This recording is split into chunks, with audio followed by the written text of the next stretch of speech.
Today, I'm going to talk a little bit with you about the latest scientific innovative approaches to helping us feel young.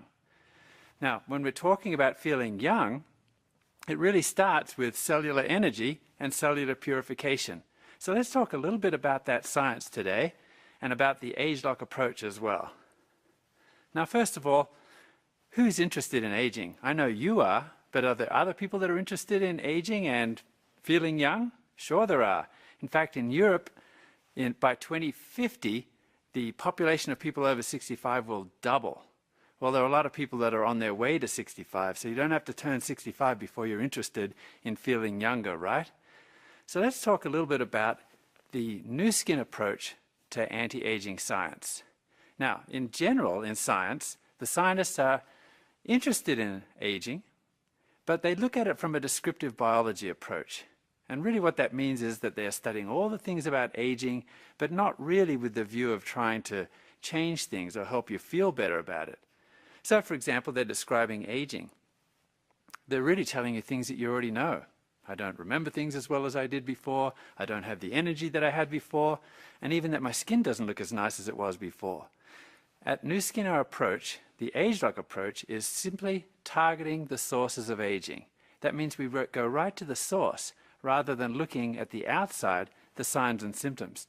So if you look at this target that I've got here, you see that the sources of aging are at the inside.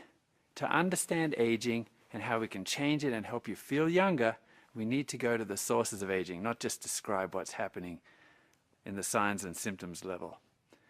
So let's look at it from this point of view. You're an organism, and in order to feel youthful, then you need to actually have cells that are producing the right stuff. The cells need to be healthy, they need to be producing energy, they need to be able to cleanse themselves, otherwise they're not going to stay young. So the cells then are responsible for ultimately how you feel your youthful feelings. If you go even further towards or upstream to the sources of aging, it is all about gene expression. It's the genes that program the cells. So gene expression is actually directing the cell's behavior, whether or not they're behaving youthfully or in an aged fashion. Let's look at it another way, just to make sure that you understand correctly. DNA, which is the code for your life, is fixed for life. The DNA does not change. So we're not talking here about gene splicing or any kind of gene manipulation. We're talking about gene expression. Here's a picture of the young Joe Chang. And in this picture you see that he looks quite different when he's young, right? His DNA is the same today as it was back then. It has not changed. And yet, there's a change in expression as Joe ages. So now he's a mature man. His genes are behaving somewhat differently to the way that they expressed themselves when he was younger. So we're talking gene expression here. And to put it another way, to make it simple, as you age, your genetic symphony gets out of tune. If we compare it to an orchestra, when the orchestra is in tune, it sounds beautiful. Everything's harmonious, the bass is at the right level, the violins and the cellos are at the right level, you can just hear the piccolo or the flute, everything sounds really nice and harmonious. But as we age, the genetic symphony gets out of tune. Perhaps the bass is too loud, or perhaps the piccolo is starting to grate on your ears a little bit because it's too loud. Perhaps it's out of tune. So in ageLOC, we're talking about retuning your symphony, getting things back to the way that gene expression was when it was youthful. Here's a picture of the cell. And if you look, we know that there are trillions of cells that make up your body.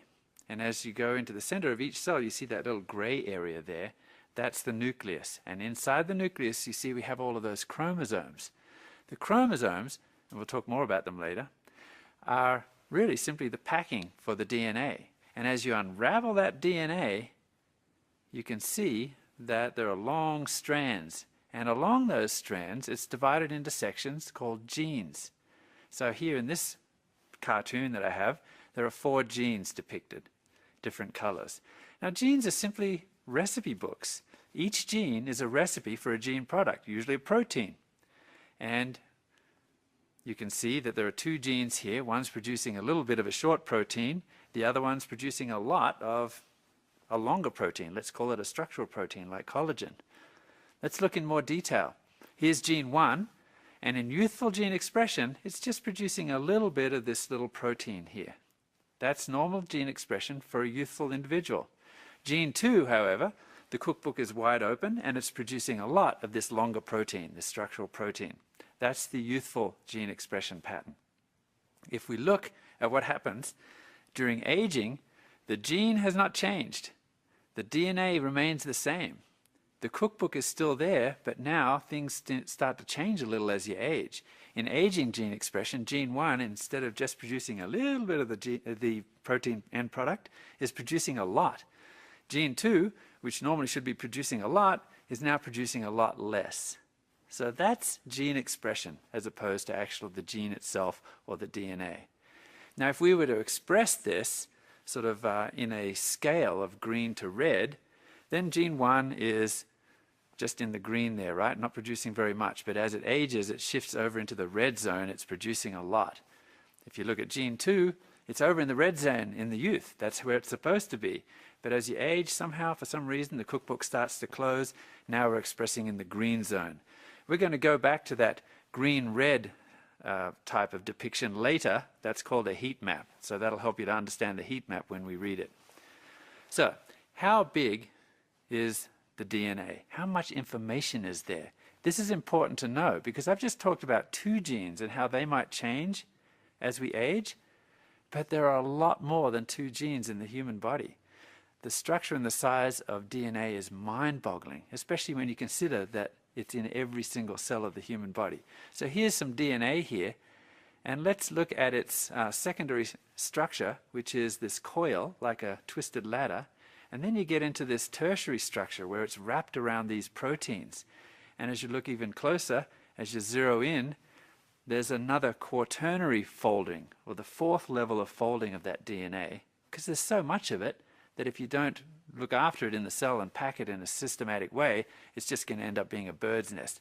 I don't know if you've ever taken your kids fishing. I've stopped doing that a long time ago because the fishing line tends to wrap itself up and get knotted very easily. All right. And now you can see where we're headed. This is the chromosome. So all of that packing ends up in the chromosome. We're talking about 3 billion base pairs in the human genome. That means 3 billion bits of information. Now, how on earth are we going to sort that out in terms of aging? Well, for the last 20 years or so, and $20 billion worth of research has been done to sequence the human genome. That means to find out even how many genes there are, because before this work was commissioned, we didn't even know how many genes were in the human body. We sort of guessed that there might be 100,000 or so. Well, after 20 years and billions of dollars of research, around 2003, the work was completed and the entire human genome has been sequenced. So now we realize, and we've learned, that there are somewhere between 25 and 30,000 genes, or 30,000 recipes in the human genome. How difficult would that be to sort of see or find out which of those genes is changing during the aging process? This is what it would look like, the sequence of the human genome. There are 4 letters, G, A, T, and C, and each of those letters make a word, and each word is 3 letters long. So we're talking about 1 billion words in the human genome. That's about the same as 800 Bibles, each within the chromosomes that are inside the nucleus of a cell which can fit on a pinhead. It's a huge amount of information. And so faced with 3 billion or so of these letters that you see here, what do you think we can make of that? Well, there were high hopes. And in fact, when the human genome was sequenced, President Clinton at one end of the globe and the President or the Prime Minister of England at the other end all stood up and said, you know, this is a huge breakthrough. This is taking us one step closer to the meaning of life. And we expect in the next 10 years we're going to have all sorts of science come out of this, and we're going to understand the diseases. Well, to put a long story short, I guess, it's been a little bit disappointing. But don't be too hard on the scientists, because remember I said there's 3 billion data points there and 1 billion words. And this is similar to the task that was given to the Egyptologists of the 1700s when they discovered all of these hieroglyphics that were in Egypt, all over the tombs and the pyramids, the pillars of the temples. Nobody knew what these hieroglyphics meant, but they were tasked with cataloging them all, copying them all down, writing them. And even though we didn't understand what was there, step one was complete. We'd cataloged it. And it wasn't until a very special stone was discovered in 1799 in the Nile Delta by some of Napoleon's army, the Rosetta Stone, that we started now to have a hope that we could translate those hieroglyphics. Because the Rosetta Stone actually contained 3 languages, all saying the same thing: Classic Greek and the hieroglyphics, and also Coptic. And with that, they dragged the stone off to a famous, brilliant linguist in France, Jean-François Champollion, who was able to, since he already read all of these languages and did from the time that he was about 16 years of age, he was able to then decipher it and now decode the hieroglyphics so that we could understand them. Well, what's exciting about the ageLOC approach is that, unlike ever before, we now have the Rosetta Stone to understanding aging at the genetic level. And we get this through our association with Professor Richard Weindrich, who's a gerontologist who's been studying aging for the last 30 years, and also Thomas Proler, who's a geneticist. And together, the two of them have been able to crack this code and measure aging at the genetic level. And it all begins with the humble little gene chip.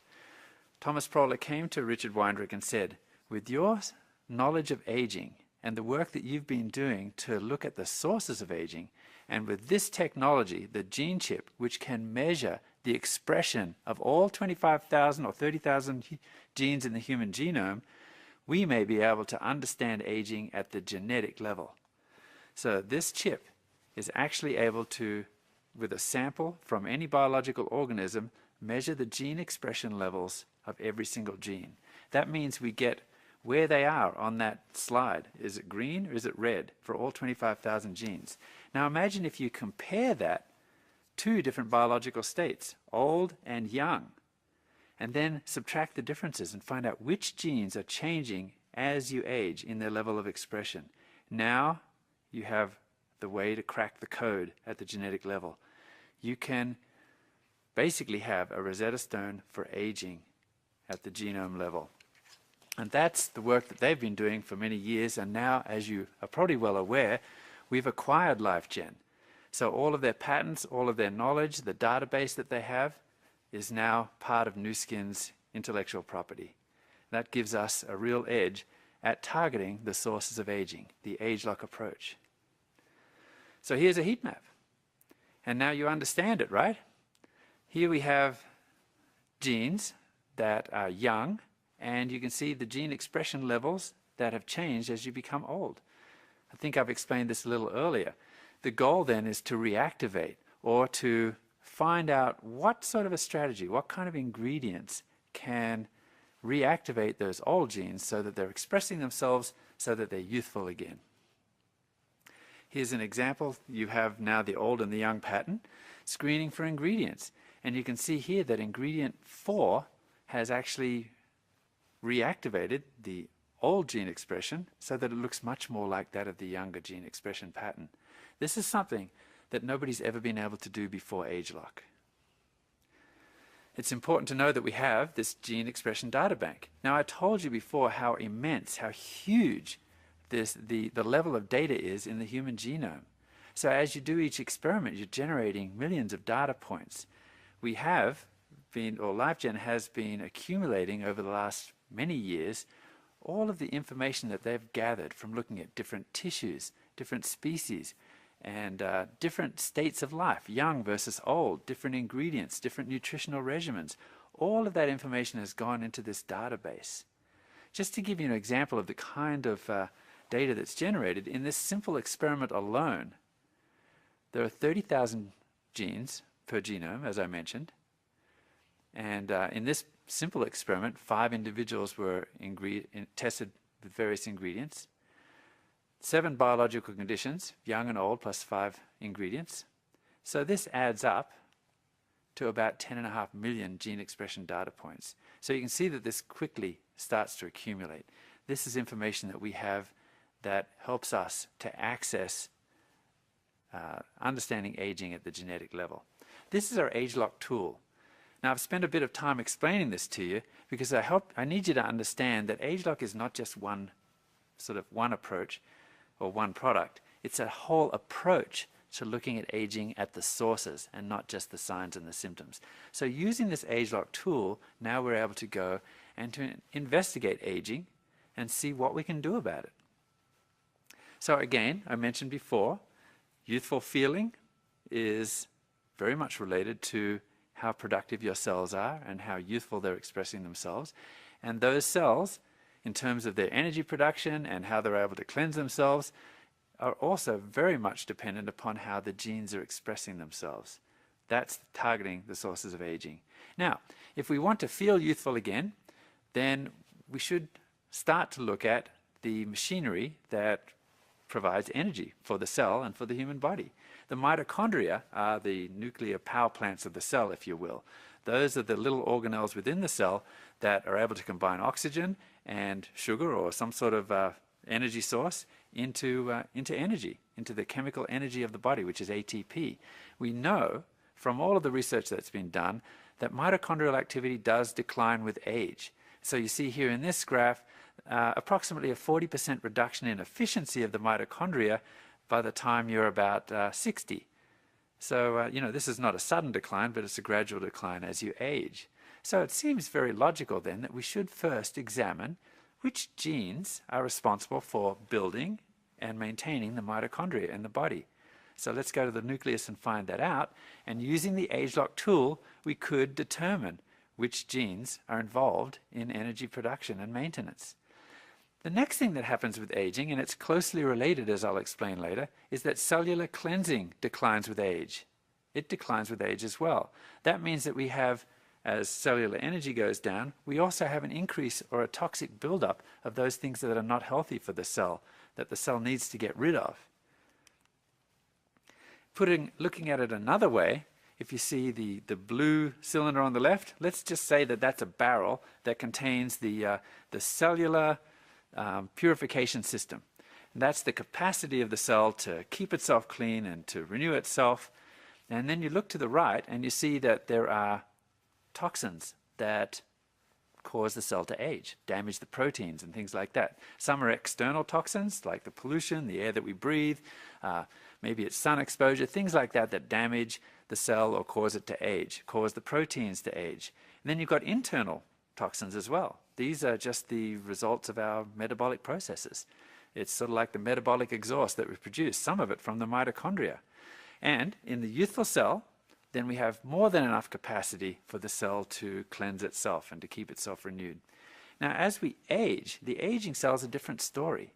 You see that the capacity of the cell to cleanse itself has reduced quite a lot, and that means that it can't keep up with the toxic burden that's there.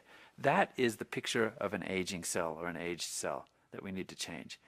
These are actually very closely related. They seem like separate things, and certainly they are separate machinery within the cell, and the genes that code for that equipment are also separate, but they work together ultimately.